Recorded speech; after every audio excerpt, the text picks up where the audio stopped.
Yeah, of course you wouldn't be able to hear me. It was connected to a camera that didn't exist. All right.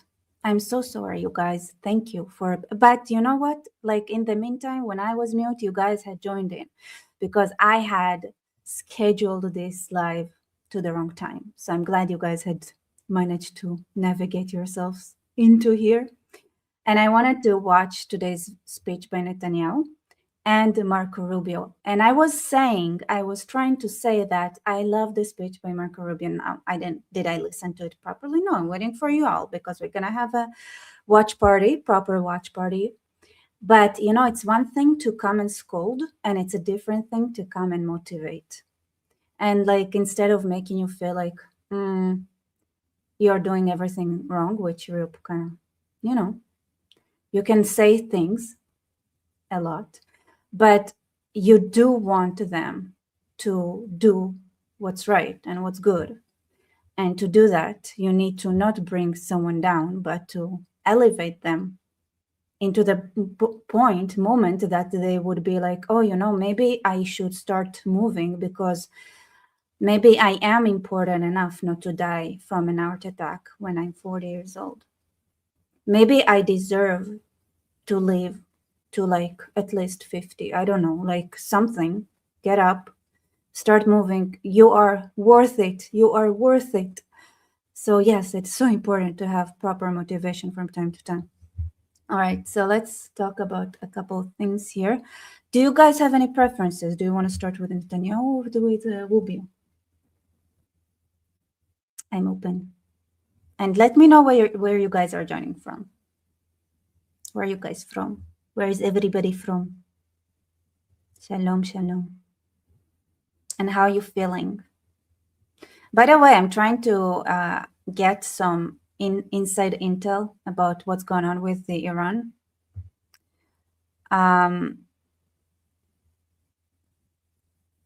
Yeah. Right now, okay, so there is a very interesting thing about what the Iranians are actually offering to Iran from behind the scenes. And for America, I think that Iran is offering something that is very tempting once you understand the, you know, the people who operate them. All right, so hello, Turkey. Yes, I know you're Turkey. Whichever, okay, so what happened first is Marco Rubio.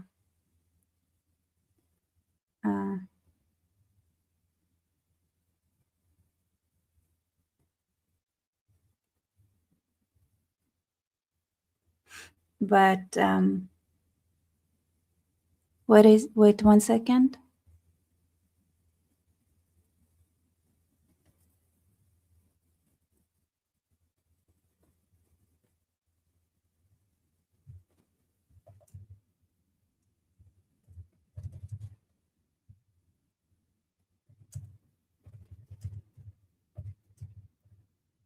I'm sorry, you guys, I'm getting some information in real time. So, all right, everybody, where are you guys from? Okay, so I get one from Turkey.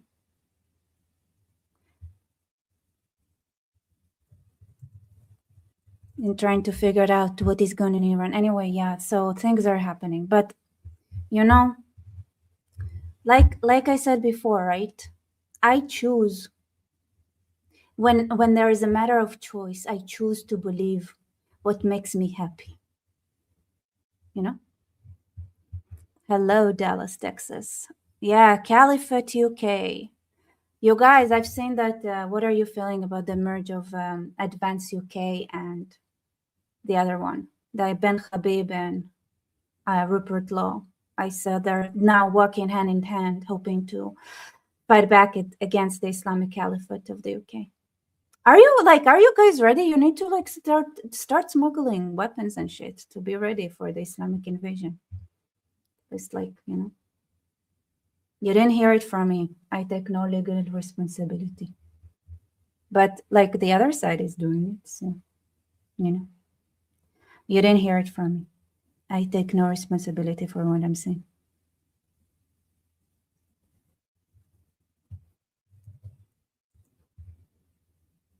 All right, let's start watching. I'm going to switch it to Marco Rubio because I had. All right. You know, it's so much smarter if we watch Marco Rubio together while I try to figure out what's going on with Iran. But I don't know so much, honestly. Like this is one of the things, right? Like if you say something and you put some data out there, then I don't know. I don't like the way it can influence things. All right.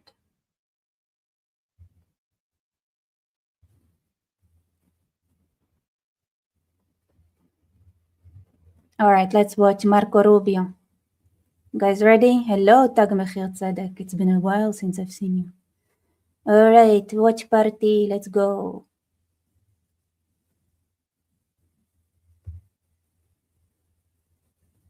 They're saying it doesn't matter what we do to stop the Islamists. The IRGC is still a thing in 1 year. We are all gonna suffer anyway. Oh well. You know, it's here's the thing, right? It's like the UK. I mean, are you talking about the UK, right? When you sang that, because I was about to say that like this is exactly the situation in the UK now. Ah. Because like I don't know if the IRGC, is it the Iranian faction that is the most dominant in Europe, or is it, you know, by the way, you guys, Europeans, you know that the Muslims have divided your countries, right? So the Syrians are not going to go to France. The reason the Syrians try to avoid France is not because they prefer one like Germany over France, is because the Algerians in France had clearly stated, dear Syrians, don't come here. France is ours. Like this is gonna be the Algerian French of like the Algerian branch of the caliphate.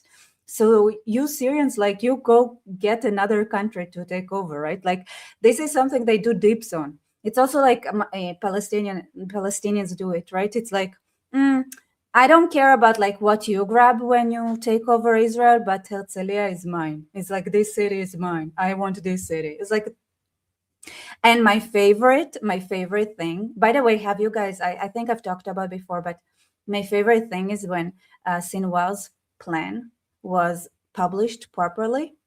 Because I was wondering, right? I was wondering in my heart, is like this land here is gonna be trashed and worth nothing without the Jews, right? So like, what are they all so excited about splitting the land? It's just not gonna worth anything.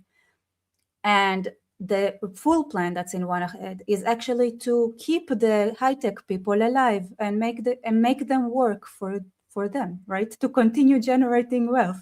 It's like the Tel Avivians were supposed to be spared and work under, like, you know, just like Nvidia, Intel, like continue working. Is like now it's just gonna go to the like to the Muslims, right? The all the money that they generate. That's amazing to me. Anyway. People of Iran hate Islam. Once they get their freedom, the domino effect will be awesome. The domino effect, in what sense? There are so many. But the UK, I don't know. Like it's very scary that you wrote this message, and I was not sure, and I'm still not sure if you were referencing Iran or the UK. Anyway, what faction of Islam had said dibs on England? Do you guys know? I know, like like the fact that the Algerians like said dibs on France is easy. My guess is the Moroccans probably said dibs on Spain or something, and the Syrians, Turks, whatever they say dibs on Germany. So who said dibs on what? Oh wait, I think the Moroccans also said dibs on the Netherlands. It's fun. We should also join in, you guys. Let's also like, what country in Europe do you want to take for yourself? Like, you know, it's like, I mean, I think as individuals, we need to be realistic and claim a city. For example, like, what city do I want in Europe to be mine? Hmm. Hmm. I don't know. I need to think about it. It's a very serious question. I shouldn't answer it lightly, you know. I don't want to say dips and then people like, and then I'll be like, oh my God, this city is better. I want that city. And people will be like, no, no, no, you already named this city that you want that city. So this city is not yours. Oh, you Dag Mahir said that you're taking Barcelona? Fair, fair. I think that makes sense. Sarah saying, I think it is Wahhabi style Islam that is here in the UK, and they are very dangerous. Anyway, let's hear what Marco Rubio has to say to you, to us. I mean, not to us, to Europe. I'm not European. At that time, Oops, I'm so sorry, you guys. Sicily is available. Nobody is. I can't believe you named Trieste. It's like the most, like, why? You like industry? You like ports? Like, why Trieste? Is it like the north of Italy, no? Why this? Am I wrong? I've been there. It's super ugly. I guess it's a good location, like a good, like. I'm so sorry, you guys. I need to go back here. Exactly. It's because not everyone smashed the like that you get no sound, for sure. I will take Portugal. I love it. You say like Portugal is, you don't even say Lisbon. It's like Portugal. What is the situation in Portugal, by the way? I have no idea. Thank you very much. We gather here today as members of a historic alliance, an alliance that saved and changed the world. You know, when this conference began in 1963, it was in a nation, actually, it was on a continent that was divided against itself. The line between communism and freedom ran through the heart of Germany. The first barbed fences of the Berlin Wall had gone up just 2 years prior. And just months before that first conference, before our predecessors first met here in Munich, the Cuban Missile Crisis had brought the world to the brink of nuclear destruction. Even as World War II still burned fresh in the memory of Americans and Europeans alike, we found ourselves staring down the barrel of a new global catastrophe, one with the potential for a new kind of destruction, more apocalyptic and final than anything before in the history of mankind. The time of that first gathering, Soviet communism was on the march. Thousands of years of Western civilization hung in the balance. At that time, victory was far from certain. But we were driven by a common purpose. We were unified not just by what we were fighting against. We were unified by what we were fighting for. And together, Europe and America prevailed. And a continent was rebuilt. Our people prospered. In time, the East and West blocks were reunited. A civilization was once again made whole. That infamous wall that had cleaved this nation into two came down, and with it, an evil empire. And the East and West became one again. But the euphoria of this triumph led us to a dangerous delusion that we had entered, quote, the end of history, that every nation would now be a liberal democracy, that the ties formed by trade and by commerce alone would now replace nationhood, that the rules-based global order, an overused term, would now replace the national interest, and that we would now live in a world without borders where everyone became a citizen of the world. This was a foolish idea that ignored both human nature and it ignored the lessons of over 5,000 years of recorded human history. And it has cost us dearly. In this delusion, we embraced a dogmatic.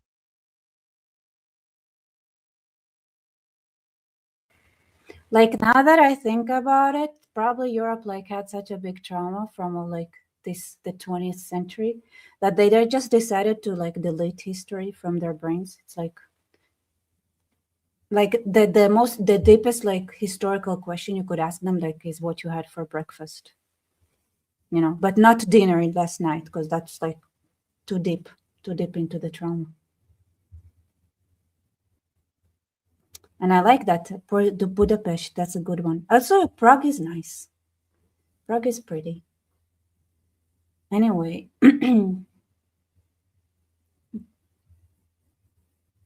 Vision of free and unfettered trade, even as some nations protected their economies and subsidized their companies to systematically undercut ours, shuttering our plants, resulting in large parts of our societies being deindustrialized, shipping millions of working and middle-class jobs overseas, and handing control of our critical supply chains to both adversaries and rivals.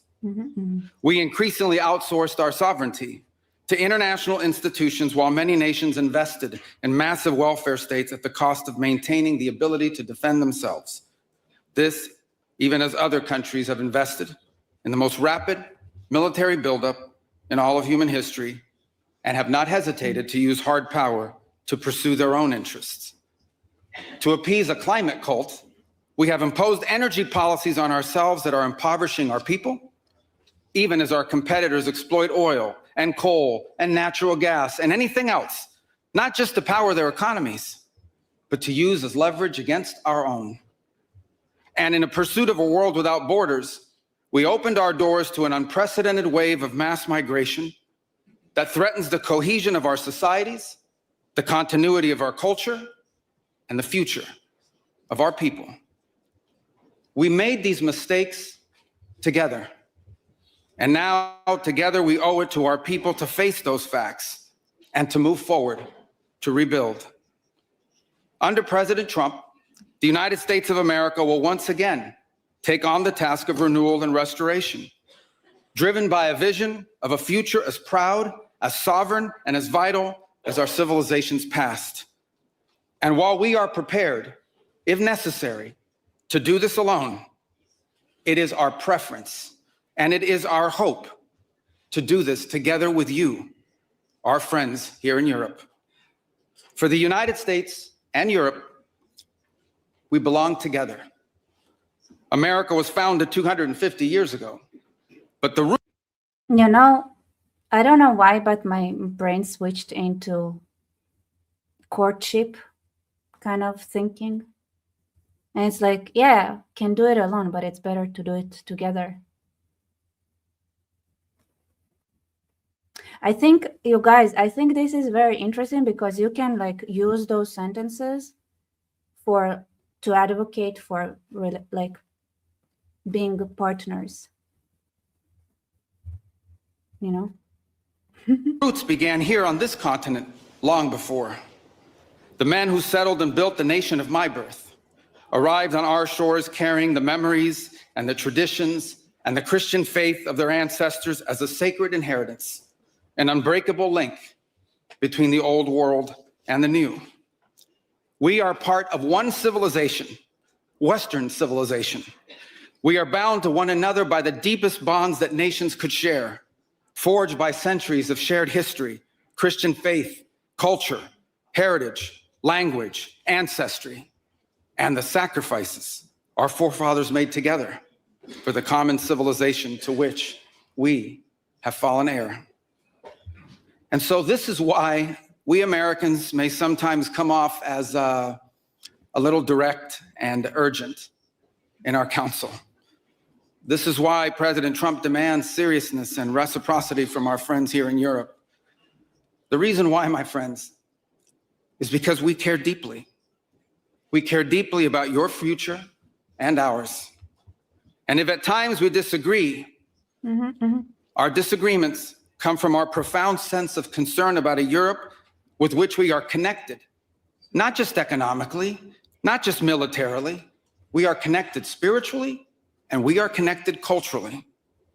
We want Europe to be strong. We believe that Europe must survive. Because the two great wars of the last century serve for us as history's constant reminder that ultimately our destiny is and will always be intertwined with yours. Because we know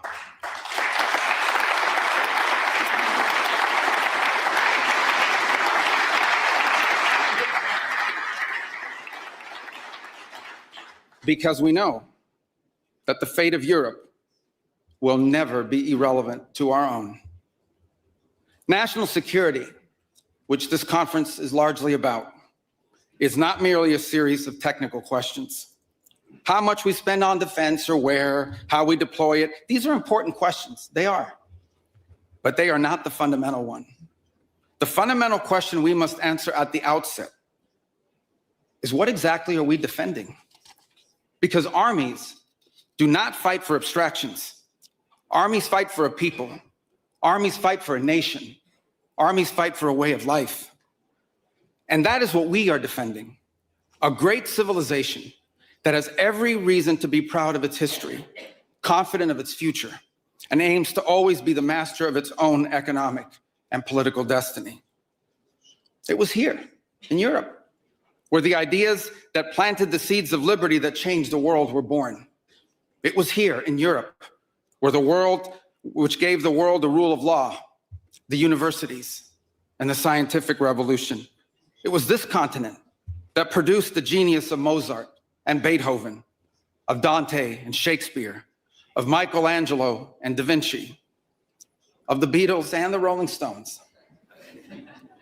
And this is the place where the vaulted ceilings of the Sistine Chapel and the towering spires of the great cathedral in Cologne, they testify not just to the greatness of our past or to a faith in God that inspired these marvels.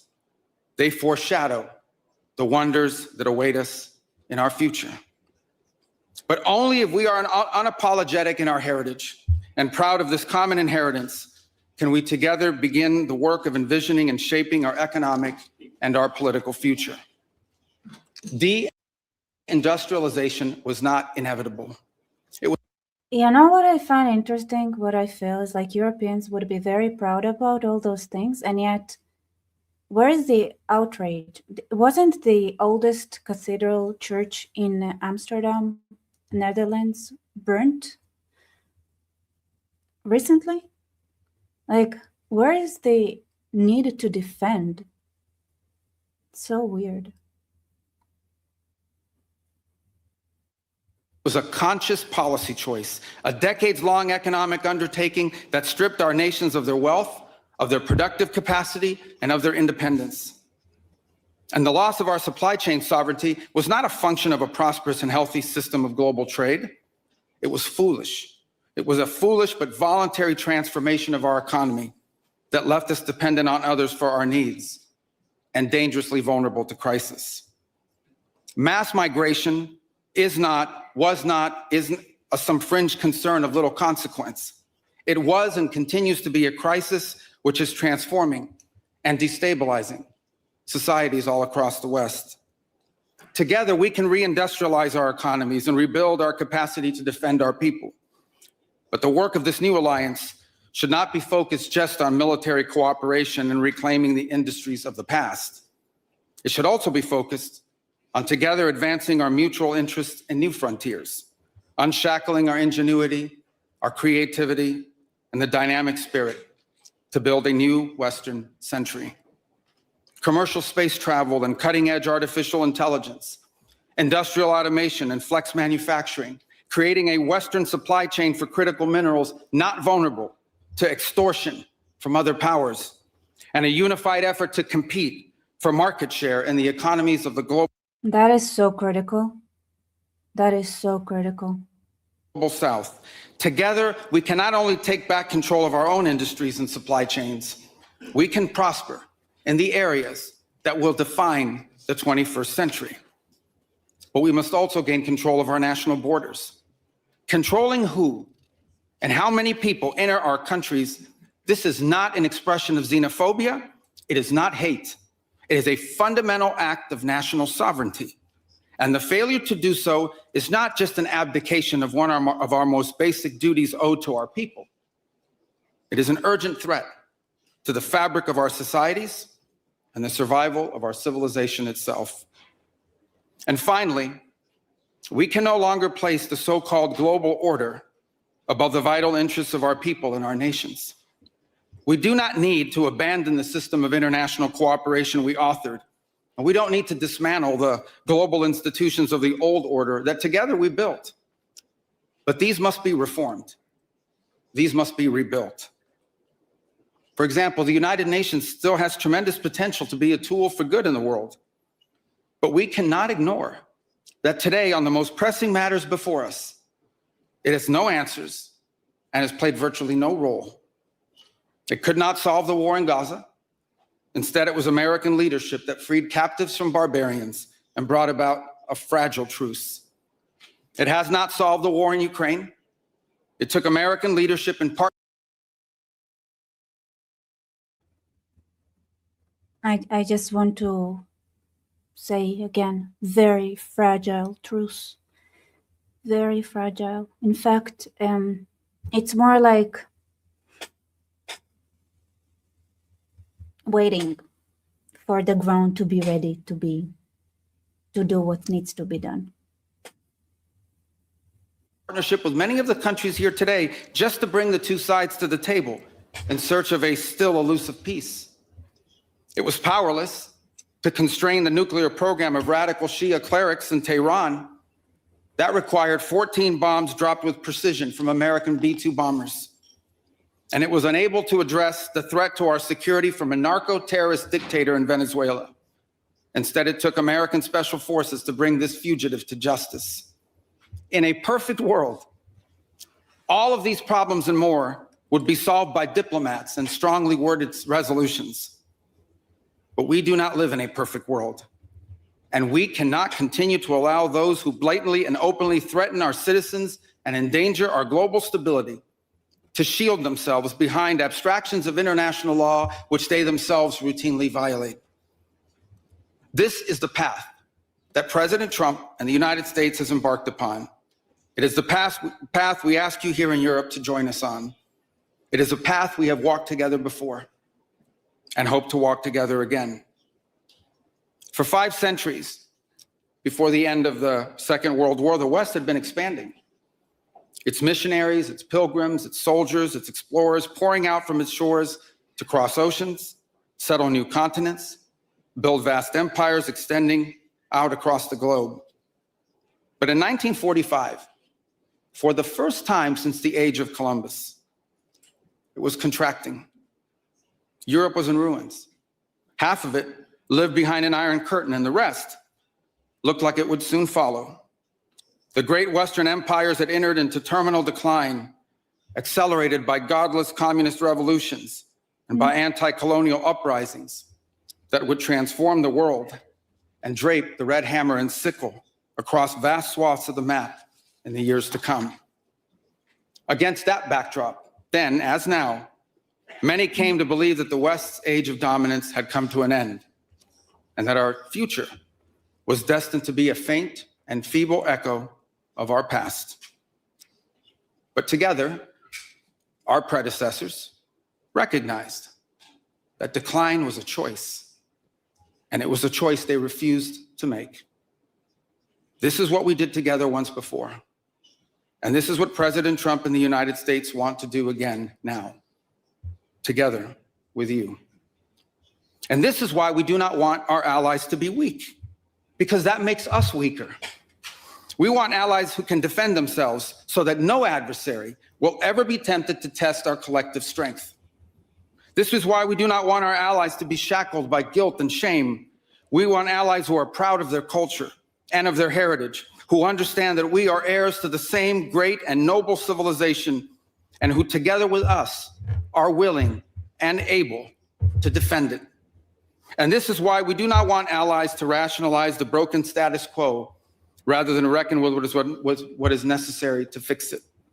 For we in America have no interest in being polite and orderly caretakers of the West's managed decline.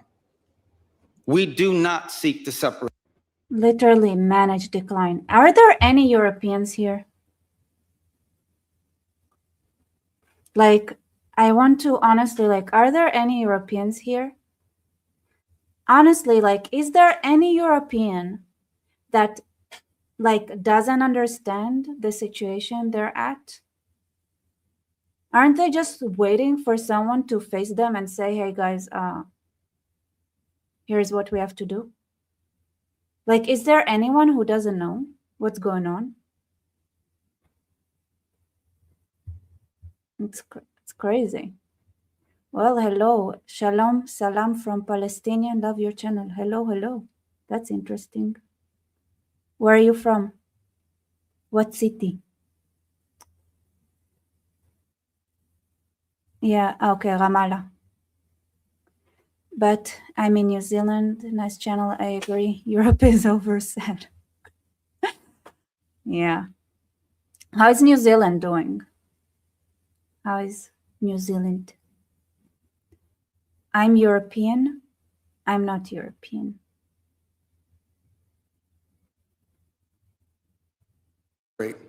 But to revitalize an old friendship and renew the greatest civilization in human history.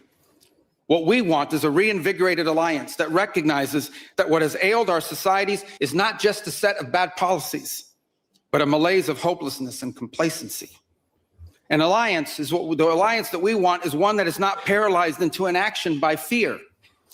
Yeah, like not gay. I mean, I'm so sorry, but like everything he says, like is like, but like sometimes I think like he says like it's a choice. And I was like, but do you choose to be gay?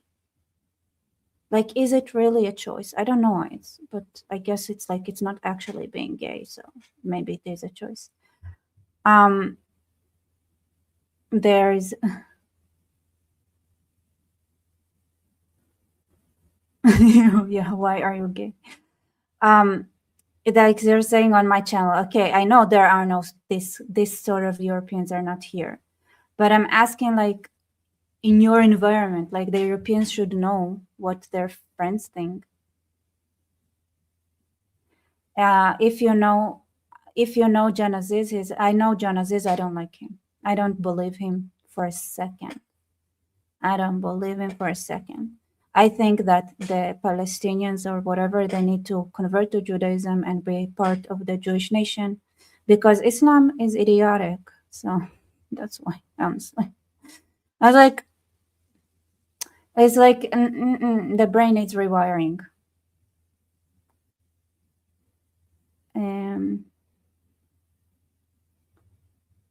Yeah, you think they think it's fine and everything is under control? Do you really? Like, I was walking down the street in Paris, like, and I asked, like, you guys, like, are you blind or something? It's unpleasant, right? I don't feel like something would happen to me, but it's literally unpleasant. It wasn't like that, you know?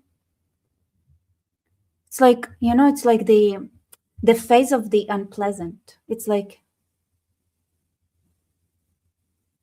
how do I say it? So there is this very interesting case where my mom was invited to a court case to give testimony because one shop owner sued another shop owner for the devaluing of their property because of the kind of customers the other shop owner had. And my mom, and she said, like, when my mom was invited, because she was like working close by, she said, the lawyer, like, at first, like, I didn't think about it being a problem, right? Because it's like, whatever, you pass by, it's like, but then the lawyer started asking her questions. And he asked her, when you go to your work, and you see that there are customers in that shop, do you go your usual route or do you choose like a longer path? And then my mom was like, I didn't know, I didn't think about it, but like, yeah, I chose the longer path. I tried to avoid going near, right? And she said, like, only when those questions were asked did she realize that what unpleasant means, what it means that like your property is damaged because of the reputation of how people feel when they have to enter your vicinity, you know. It was amazing. So that's how I feel. It's like it's unpleasant. Don't you feel that it's unpleasant? Right? It's like something is like unpleasant. Do I think like, you know, I met this girl, I went to a bar, right? And there's this girl with a necklace. And I was like, yeah, so I was with my friend. My friend was like, yeah, she came from Israel and everything. And here's the one thing that I don't know if you guys know, but a lot of Muslims are afraid of Israelis. afraid. Yeah, like girls especially. I've encountered several times before where I met, like I was hanging out with a girl from Algeria, and she was like, she didn't want to say where she was from because she was afraid of my reaction if she told me like she's Algerian. And but she still wanted to hang out with me. And when I was in France, I went to this bar, and this girl, and she had like a necklace with like it said Alhamdulillah. And the first thing that she told me, right, in Paris, right, I was like, okay, oh, you're Israeli. She came to me and said, like, we are not all like that. We are not all like, you know, like it gave me a hundred. Like, we're not all like. And I was like, yeah, well, you are literally wearing like a tank top, and your belly button is out, and you have like tattoos. And I was like, and because like I saw her necklace and I read it, and it's like I said Alhamdulillah, and she's like, yeah. And I was like, oh, it's in Arabic, and like you can read it. And I'm like, yeah. But it's like so funny. You're saying I'm not Muslim. I call myself Levant Arab. Palestinian is not an Asian culture or people. Yeah. But I have likely DNA from Jewish. We're all Levant, Ashkenazi, Mizrahi, Sephardic. They gives us substantial level from ancient Israel. Many Palestinians do. I may be from a Jewish list apart. Here's the thing, right? Like, I honestly am not a person that cares that much about genetics. I think there are a lot of Jews that are. Well, I don't like them. They're terrorists. Am I supposed to treat them differently because they're Jewish on paper? Is it like DNA is Jewish? So what? It's not about what's not there. It's about what needs to be installed and wasn't. It's like, it's not, it's just like one thing, right? It's this lack of confidence, right? This lack of confidence, like it's dangerous. Lack of confidence is a dangerous thing. If you're resentful, that resentment is a very dangerous emotion to carry around. Very dangerous. It doesn't matter who carries it. So when you grow up, you're supposed to have tools to deal with resentment, to make it go away, to be thankful, to value yourself because you're a human being, and therefore, like, you know, you have a certain starting point of a certain amount of confidence. And the problem is that a lot of cultures, and especially cultures that were poisoned by Islamic influence, don't do that, don't have that. It's like they don't have it. Their self-worth is not there, and they're dangerous just for that reason, in the most basic way.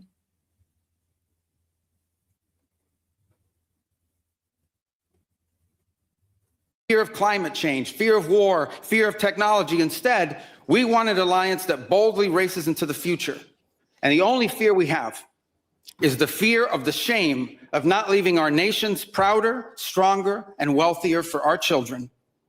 An alliance ready to defend our people, to safeguard our interests, and to preserve the freedom of action that allows us to shape our own destiny. Not one that exists to operate a global welfare state. And by the way, notice here is another thing, right? He's talking about self-defense here. Like, the Europeans are also like, they loathe themselves. Like, you need a certain, like, there is this, like, these levels of self-love, right? There is the amount of self-love that is sufficient for you to defend yourself. That is not an easy thing to do, because you can lose something, but you're confident enough in your own, like, you know, in your own skin and boundaries to understand, like, you have yourself to follow to. So that's like one is like when you see like nations like not defending themselves and like needing really, really like a lot to see that they should be defending themselves. So that's one like level. So the, like, of course, like they shit on their own culture, everything like it, but it's like not as bad as Islamic culture, but it's getting there because of Islamic influence. But with Islamic influence, like, here's the thing, like, I want you guys to notice, right? They go and fight, but do they defend? Do they defend? Do they defend their families? Do they go out to defend their daughters, their mothers, their siblings? Like, do they defend themselves, right? What, like, when Muslims go to war, like now in Gaza, do they defend their families? Do they care about the population? Do they care about the Gazans themselves? Do they matter? Like, do they think like, I'm gonna go and like, I also like have to defend myself and things I love? No, they don't. Like, this is what I'm meaning. Like, they don't have the tools. They have resentment and hate and the wish of death, but they wouldn't defend themselves.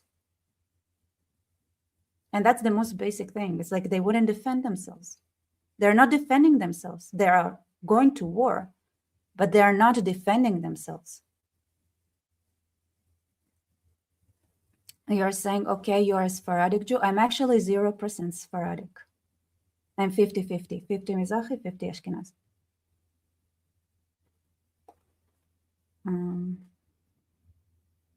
Atone for the purported sins of past generations. An alliance that does not allow its power to be outsourced, constrained, or subordinated to systems beyond its control. One that does not depend on others for the critical necessities of its national life. And one that does not maintain the polite pretense that our way of life is just one among many, and that asks for permission before it acts.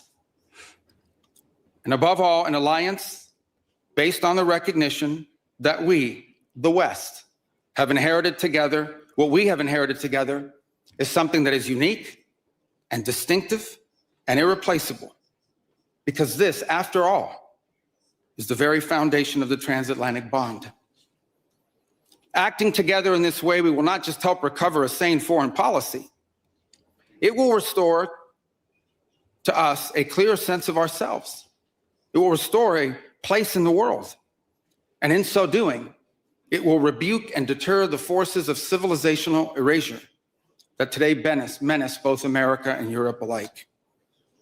So in a time of headlines heralding the end of the transatlantic era, let it be known and clear to all that this is neither our goal nor our wish.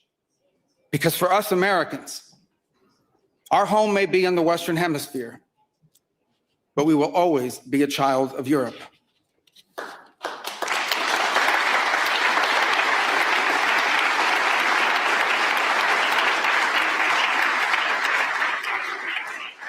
Our story began with an Italian explorer whose adventure into the great unknown to discover a new world brought Christianity to the Americas and became the legend that defined the imagination of our pioneer nation. Our first colonies were built by English settlers. Who is this Italian person? What is he talking about? Americo? Was he Italian? What is his name? Americo something? Who is this Italian? Americo? I didn't know he was. Yeah, Italian. Yeah, I didn't know that. Cool. To whom we owe not just the language we speak, but the whole of our political and legal system. Our frontiers were shaped by Scots-Irish, that proud, hardy clan from the hills of Ulster that gave us Davy Crockett and Mark Twain and Teddy Roosevelt and Neil Armstrong. Our great Midwestern heartland was built by German farmers and craftsmen who transformed empty plains into a global agricultural powerhouse. And by the way, dramatically upgraded the quality of American beer. Our expansion into the interior followed the footsteps of French fur traders and explorers whose names, by the way, still adorn the street signs and town names all across the Mississippi Valley. Our horses, our ranches, our rodeos, the entire romance of the cowboy archetype that became synonymous with the American West. These were born in Spain. And our largest and most iconic city was named New Amsterdam before it was named New York. And you know that in the year that my country was founded, Lorenzo and Catalina Giraldi lived in Casal Monferrato in the Kingdom of Piedmont, Sardinia. And Jose and Manuela Reina lived in Sevilla, Spain.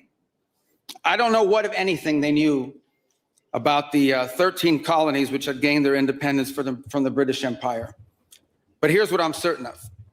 They could have never imagined that 250 years later, one of their direct descendants would be back here today on this continent as the chief diplomat of that infant nation. And yet here I am, reminded by my own story that both our histories and our fates will always be linked. Together, we rebuilt a shattered continent in the wake of 2 devastating world wars. When we found ourselves divided once again by the Iron Curtain, the Free West linked arms with the courageous dissidents struggling against tyranny in the East to defeat Soviet communism. We have fought against each other, then reconciled, then fought, then reconciled again. And we have bled and died side by side on battlefields from Kapyong to Kandahar.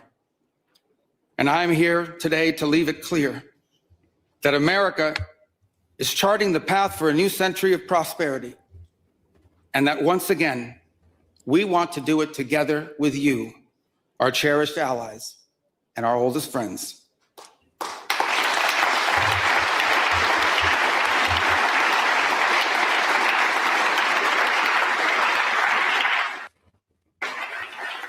I'm gonna be honest, it's a little bit of alternative history, but I appreciate it. I think there is sometimes alternative history with a good cause and goal in mind is better than the real history.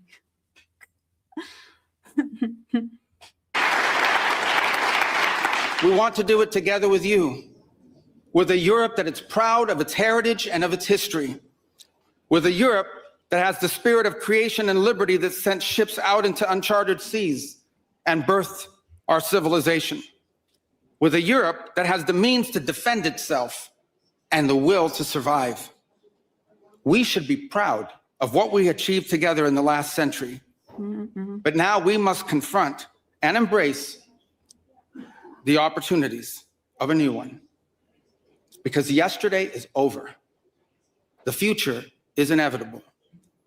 And our destiny together awaits. Thank you.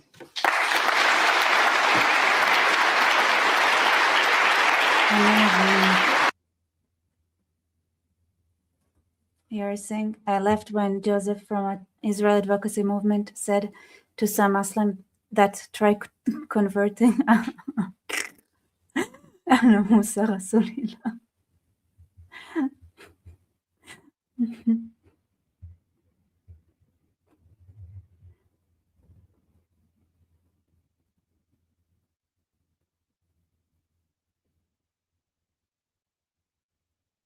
All right, let's go. Let's hear Netanyahu now.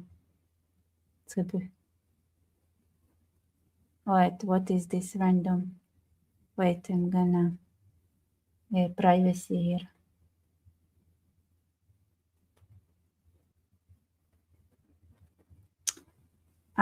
Can't change the past. No, you can change the narrative of the past. So instead of,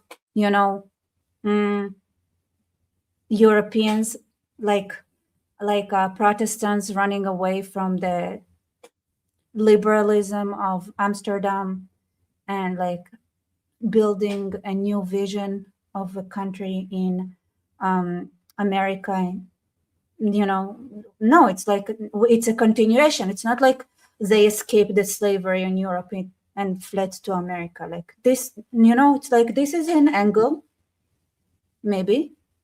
It's a legitimate one that those who went to America fled the tyranny of Europe, not exactly out of always appreciation of what they left behind. That's one, right? One option. And the other kind of option is the colonies that were settled weren't exactly the best, at tolerating each other at all, honestly. I mean, it was a lot of drama. It wasn't exactly very clear, and especially like for the most part, like Europe was perceived as an enemy, right? As those who want to like take away your freedom and enslave you, not exactly the. So it's like, but it's a nice alternative history, right? I love it. It's better. So it's like we're gonna say like to Egypt, right? Which is true, right? Israel and Egypt, like it used to be one of once. It used to be like there like it used to be like one civilization. I think a lot of people miss it, but Israel was part of Egypt once for some time, and like the story of Joseph really fits the era where like where this like the sons would go get trained in Egypt and then be sent back to Israel to so that they would like be the link between the rulership in Egypt and the people of Israel, right? So it's like it's like there is like it's not just like it's like it's not exactly that like we ran away from slavery. It was a bit more complex than that. It was a little bit of also like being under the same like, but it's not the only one because we have two origin stories, and it's like the one thing that is special about being in a.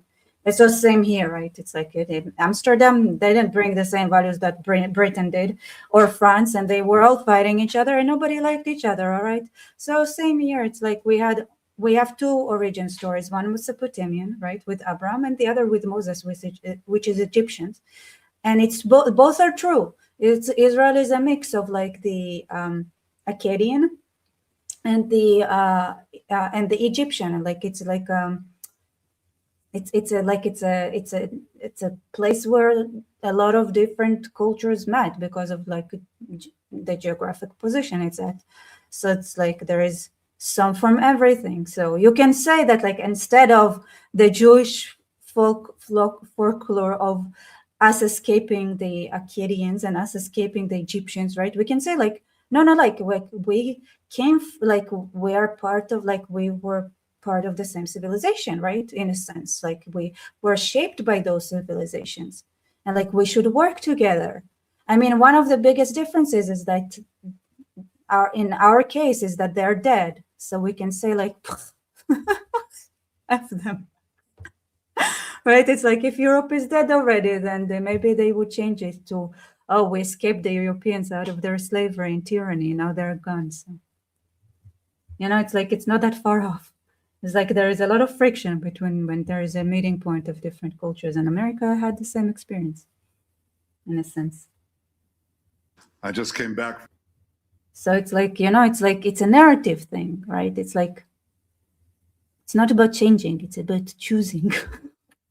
You choose how you see things.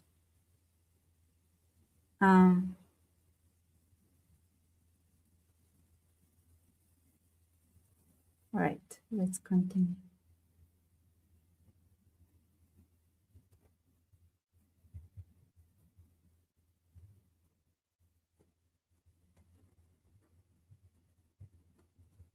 Like this.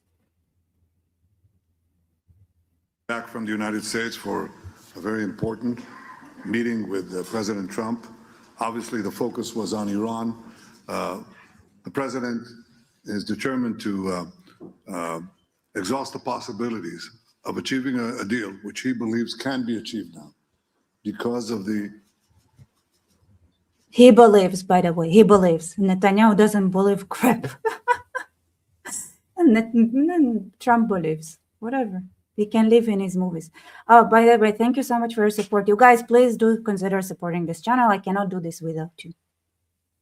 Honestly, I can't. You're just gonna see me fade away and go like collect money in the, somewhere. I don't know, like proper job maybe. More like different endeavors. But yeah, Rubio is by far the brightest in Trump's cabinet. I don't know if he's the brightest, honestly, but he's a leader that comes out of good. you know.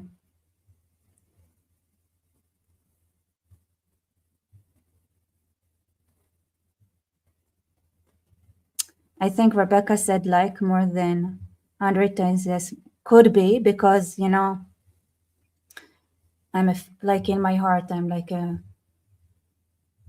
not a very educated person. You know, I'm just like, you get it, right? Like, you get it, like. Yes. To support my channel, go buy me coffee. Thank you so much. Because of the circumstances that have been created, the force projection, and the fact that, as he says, Iran must surely understand that they missed out last time, and he thinks there's a serious He thinks. probability He that they thinks. won't miss out this time. I will Notice his like body language. He thinks, and this dude there, he thinks that person. not hide from you that I express my skepticism of any deal with Iran because, frankly, Iran is reliable on one thing. Not They being lie. reliable. And they cheat. But I said that if a deal is to be reached, it should have several components that we believe are important, not only for the security of Israel, but I mean, honestly, like that's based. Like that's based. I love it. It's based. for the security of the world, the United States, the region, the world. The first is that all enriched material has to leave Iran. The second is that there shall be no enrichment capability, not stopping the enrichment process, but dismantle the equipment and the infrastructure that allows you to enrich in the first place. And the third is to deal also with the questions of ballistic missiles. There's an MTCR limitation of 300 kilometers, and Iran is supposed to adhere to it. Of course, it doesn't, as the Rising Lion operation by itself manifested. Everybody knows that. And the fourth is dismantle the axis of terror that Iran has built. It's been smashed, but it's still there. It's trying to recover, as Iran itself is trying to do. And the last thing is, remember Ronald Reagan's dictum vis-a-vis the Soviet Union? Trust but verify, distrust, and always verify. So there has to be real inspections, substantive inspections, no lead time inspections, but effective inspections for all of the above. These are the elements that we believe are important for the achievement of a deal, and I presented our position very clearly. We also spoke about Gaza. I think we set out when we went to, we set out on, after we were massacred on October 7th, we set up 3 goals vis-a-vis Gaza. The first one was to return all the hostages. The second was to disarm or dismantle Hamas's military capabilities. And the third is to dismantle Hamas's governing capabilities. The first has been achieved with the help of the United States and, first of all, with the help of our brave soldiers, our incomparably courageous soldiers.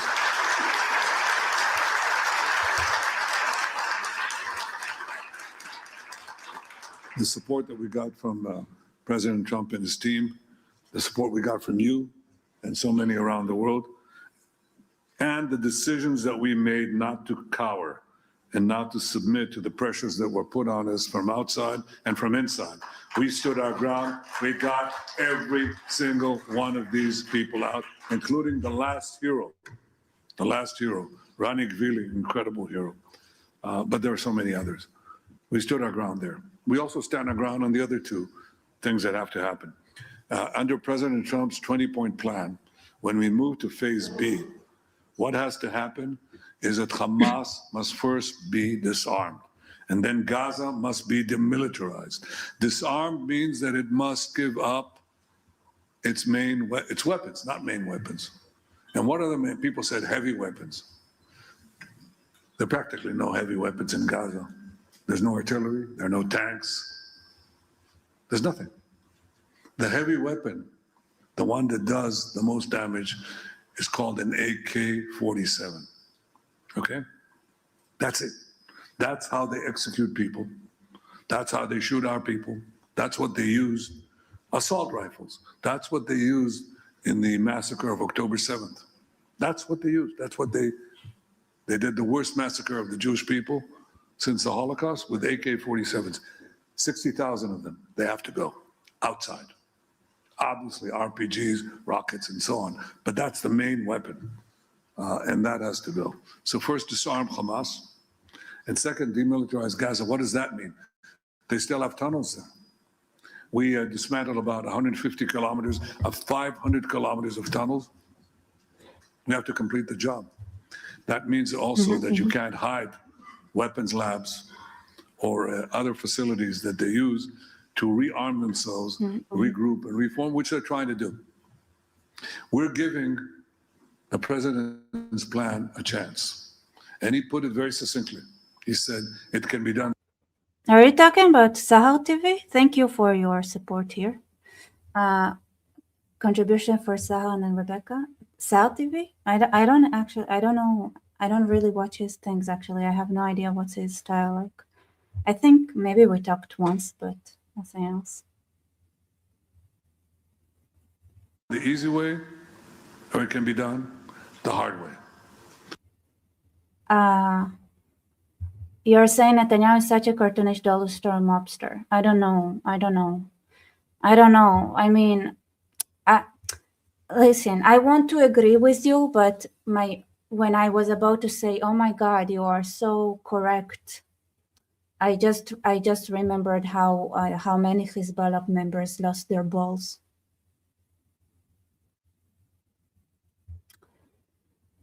And so I lost my ability to agree with you. I just read it and I was like, oh, Arabs losing their balls. I don't know. Is it? I mean, it feels cartoonish as well. I know, but it's reality. So we hope that it'll be done the easy way, because we know the ravages of war. We know what it means to lose people. We know the human cost of war. But that goal has to be achieved one way or the other, and one way or the other, it will be achieved.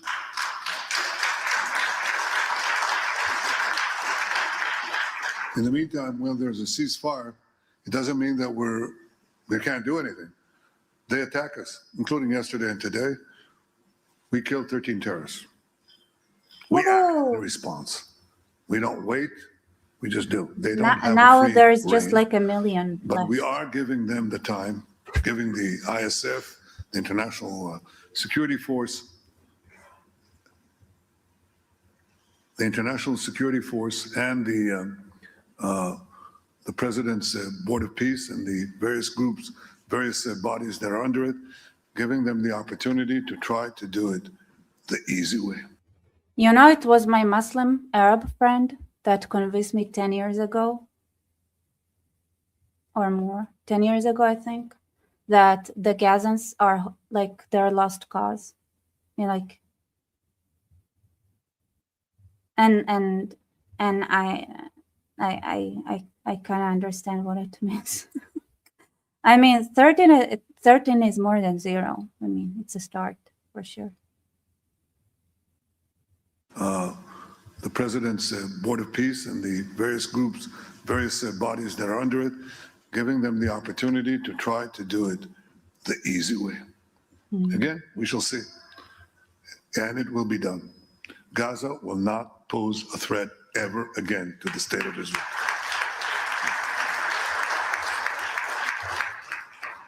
Now, obviously, we have other fronts. The most important one is the front of vilification to the Jewish state and the Jewish people. You say that, Bibi. And the rampant anti-Semitism, which I'll talk about in a minute. But where are my $7,000? Bibi, where are my $7,000? Believe me, I would work with so much more enthusiasm, and I'll be the best advocate for Israel. Right now, I'm not sure on whose side I'm on, honestly. I sometimes I fluctuate.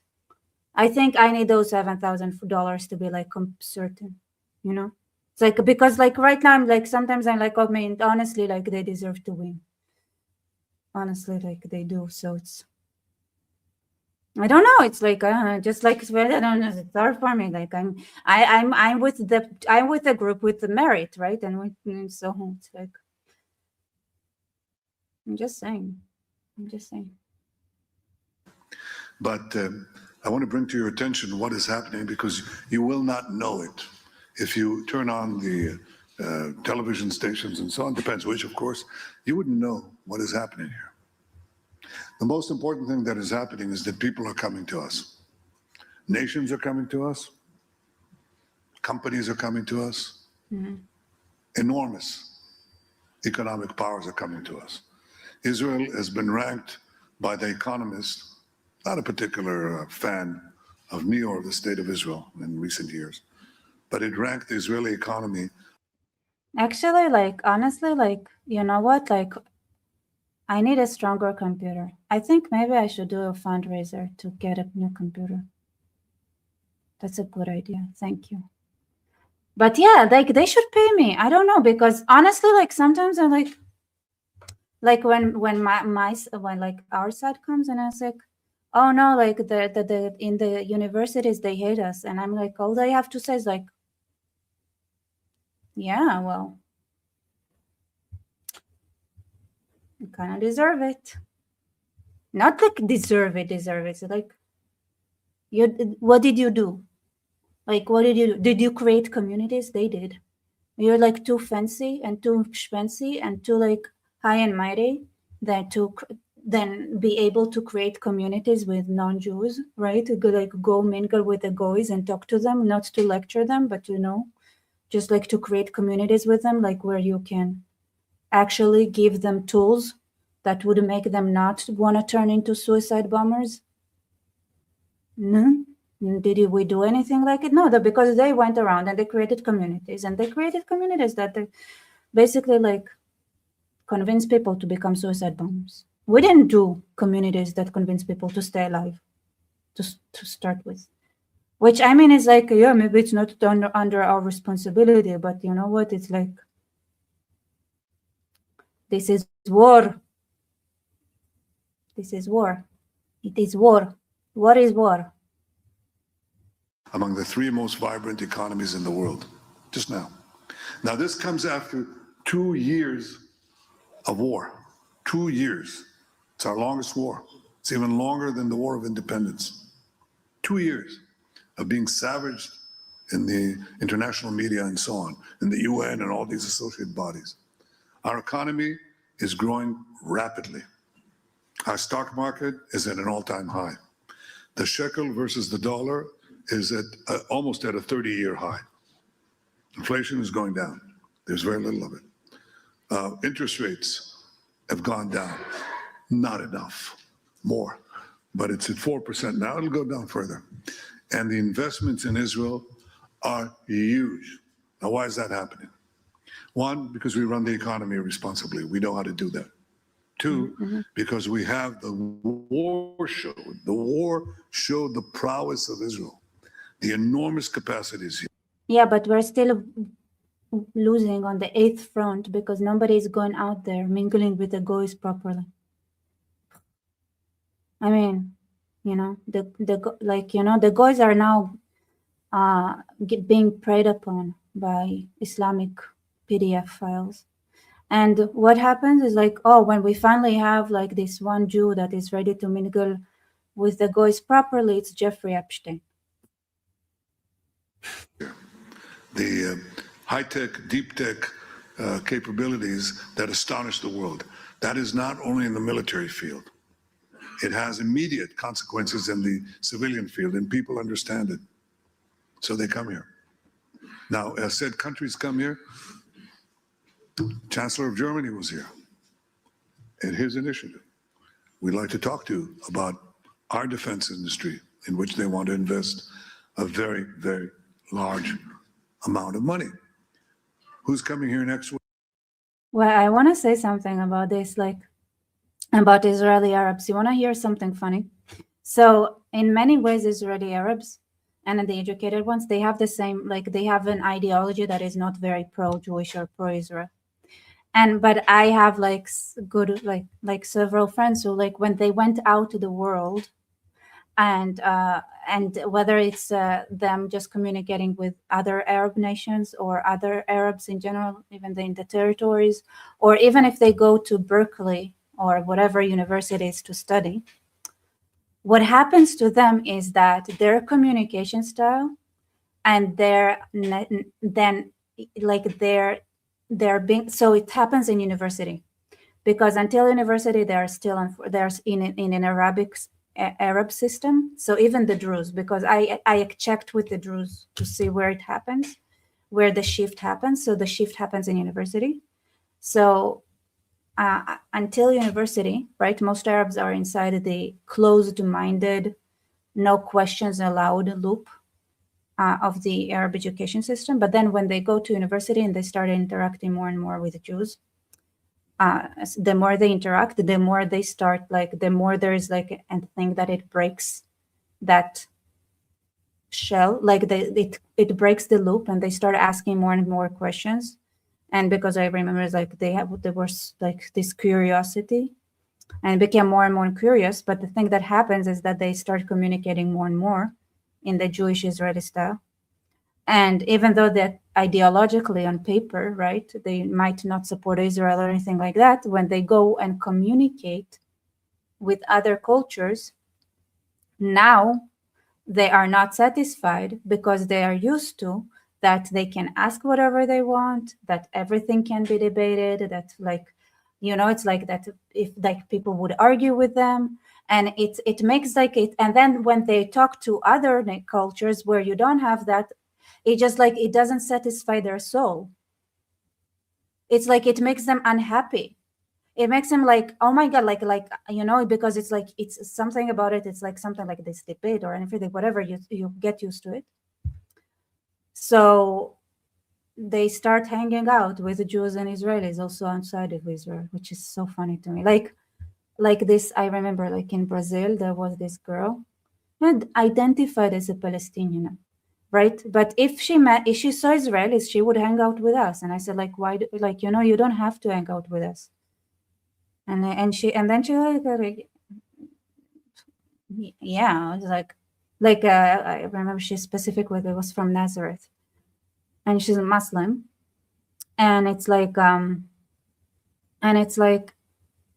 you told everybody in the hostel that you're Palestinian. Isn't it? Don't you think it's like kind of hurts your narrative now that you're trying, like, that you found the Israelis and you're trying to hang out just with us? And she was like it, but she's like, I like them less. It's like I don't know how to do, like, I don't know. You're just like they're weird. So funny. It's like, and then we went hang out, and she would like she, you know, she's like a good Muslim girl who doesn't touch men. And she made an Israeli Jewish guy make sure that nobody touches her by accident or anything. And I'm like, what the fuck? What a weird dynamic. This world is weird. God damn it.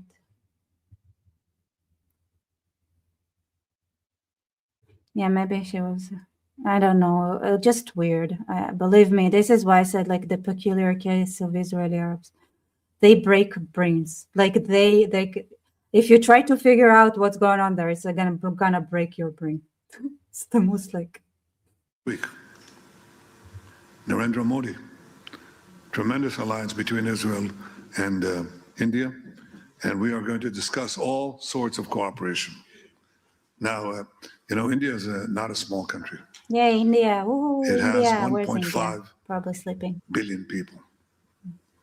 India In India, Israel is enormously popular. Woohoo. Enormously popular. Did you know that? Yeah, you do. Good. I'm glad you know it. But I want all of you to know it. And there are other countries that are coming to us, one after the other. There's been a change, as you know, in Latin America. You know, the first one obviously is the constancy of some of our friends. Argentina, among them, a tremendous friend, and deserves tremendous applause. But there are others. There's Ecuador and Paraguay and Bolivia and so on. I think there are about 7 countries right now, and I'm remiss in not calling their names, but the number is growing all the time. Chile. Any more? No, come on, tell me. Paraguay, by the way, is hardcore. Hardcore. Like always was. It's like it's not new. Paraguay is not new in the list. It's not, there was no shift there. I was so surprised, like when I met like a guy from Paraguay in Brazil. I was like, and then I went and checked, and apparently like Paraguay is a very special case.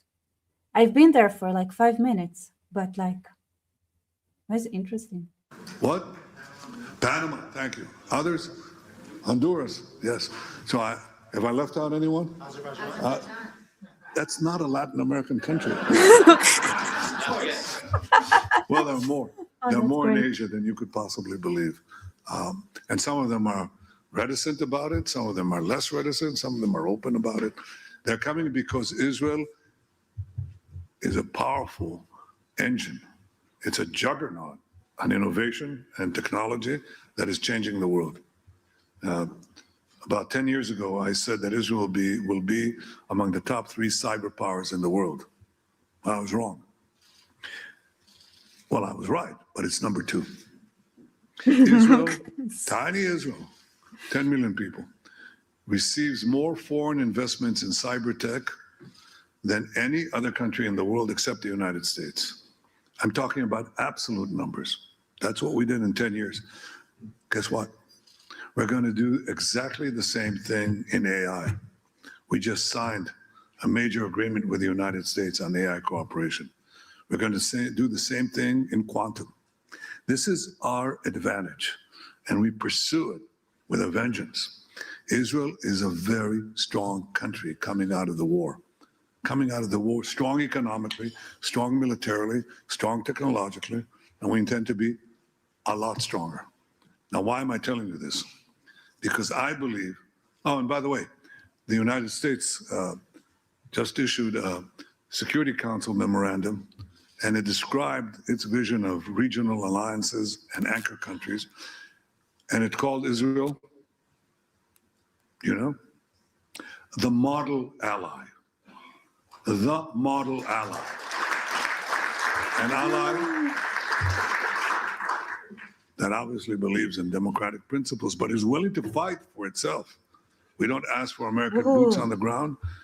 We develop our own arms industry. By the way, that's something I discussed too with President Trump, with deep appreciation for American support given over the years by both parties, both sides of the aisle, for Israel's military assistance.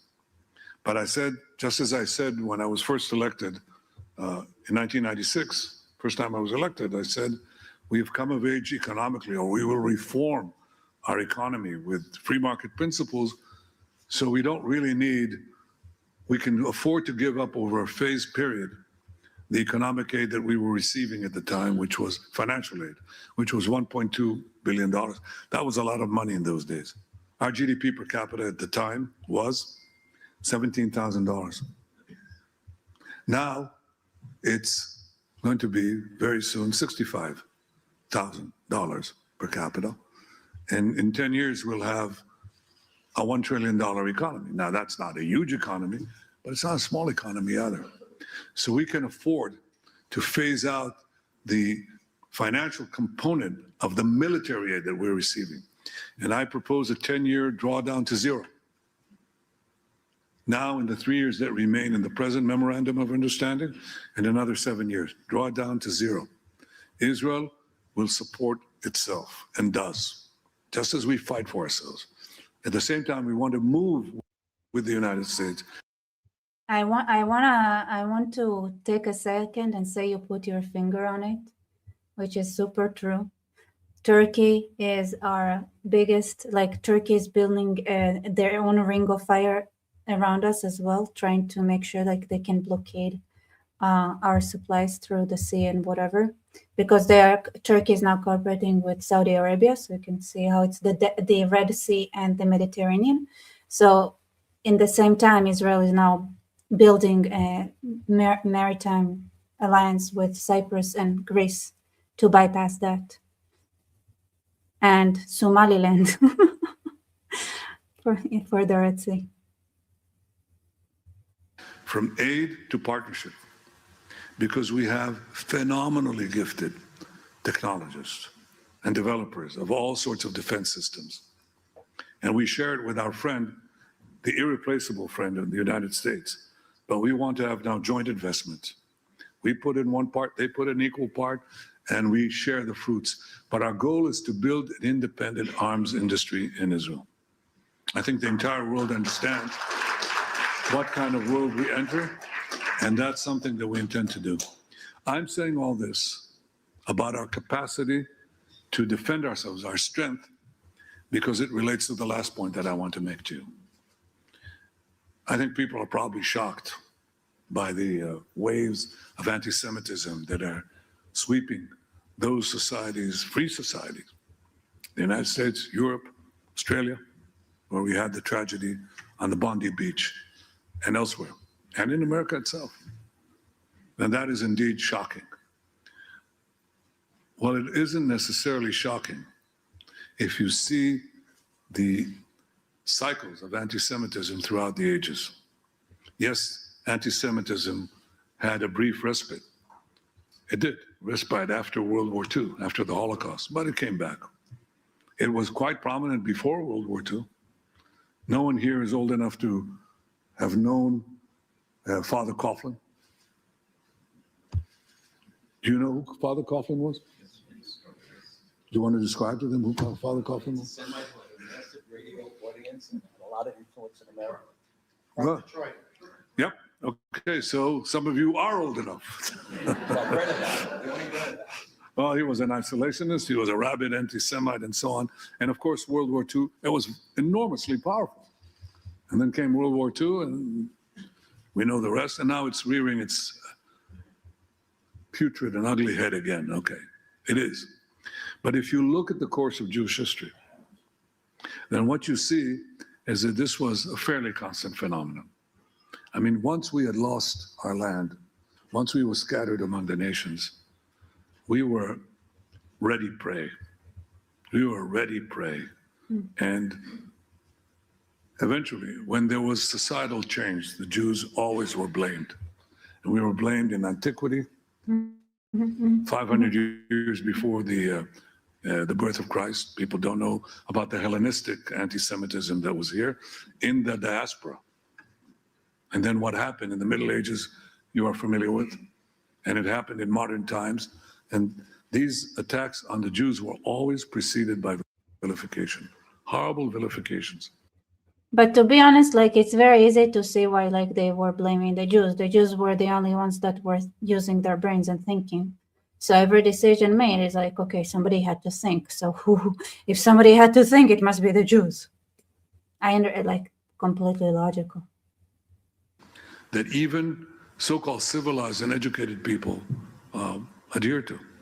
The Jews poisoned the wells, the Jews spread vermin, the Jews slaughter Christian children to use their blood for baking matzahs.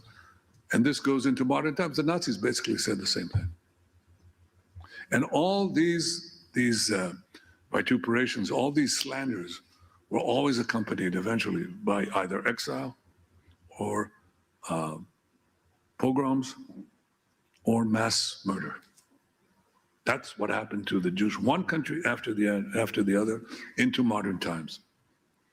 I think the great change in Jewish history was brought about by the great change in Jewish history, which Herzl saw very clearly, was that when the Jews have their own independent state, they will have the independent power to roll back the physical attacks against us.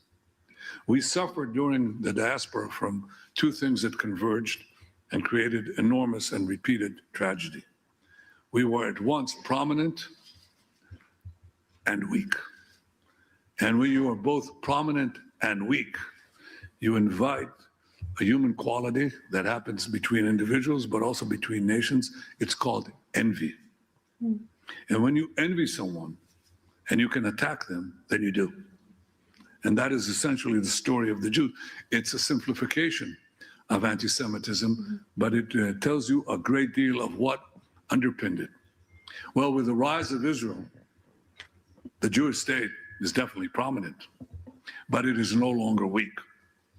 On October 7th, they thought they'd do a Holocaust on us. That was the goal. If they could get away with it, they'd murder every last person. No. That was not the plan. Some would be slaves that would work on high tech and make money for them. Infant that they could, which is what they did. But we rolled them back after day one with horrible consequences. We lost 1,200 innocent people. In the Holocaust, October 7th happened every day, 5,000 times. 5,000 times. We don't let a day of such tragedy go by. We rolled back our enemies when the process of destroying the remaining of that terror axis. We can fight back, and countries are coming to us because we have that strength. And I submit to you that that strength is something that we have to display in every country, in Australia, in Europe, in the United States, everywhere.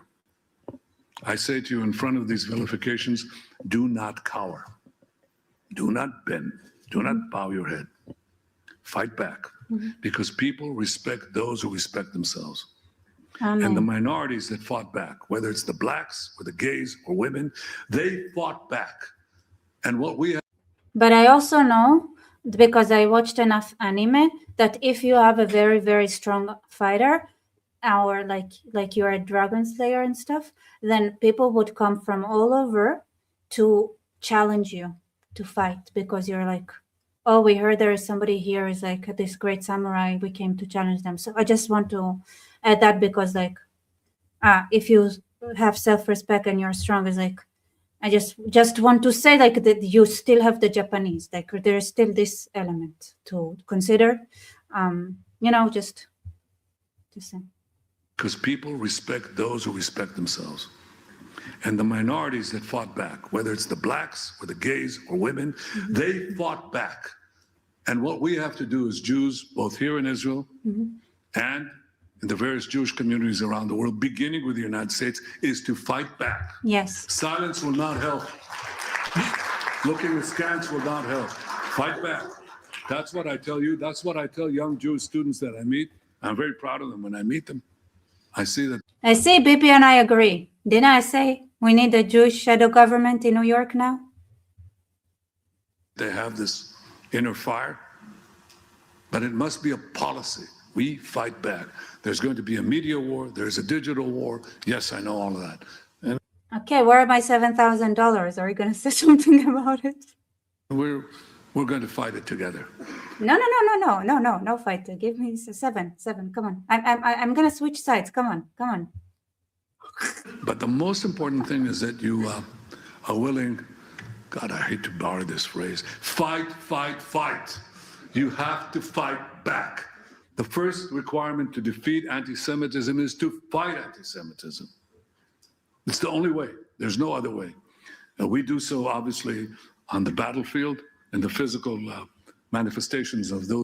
Clearly, he never dealt with the Jews. If you deal with Jews enough, you're going to start understanding, honestly. Not that I like that,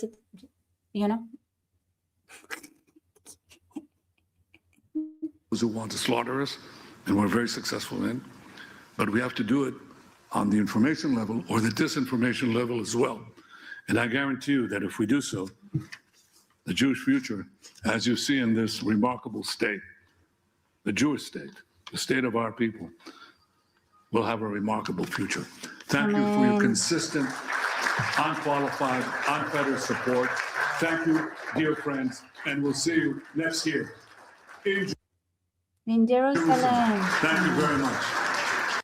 Okay, you're saying, wait, I wanna, this guy has zero self-awareness.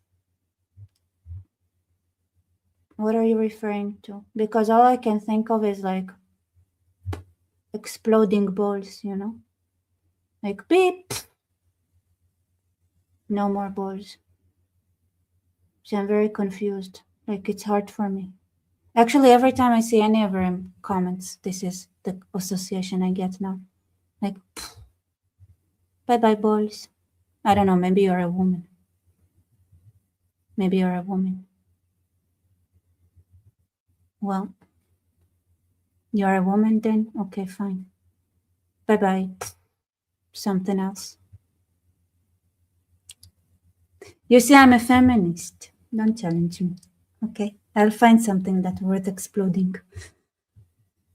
I believe in feminism. My grandpa made me a feminist when I said that work is for men and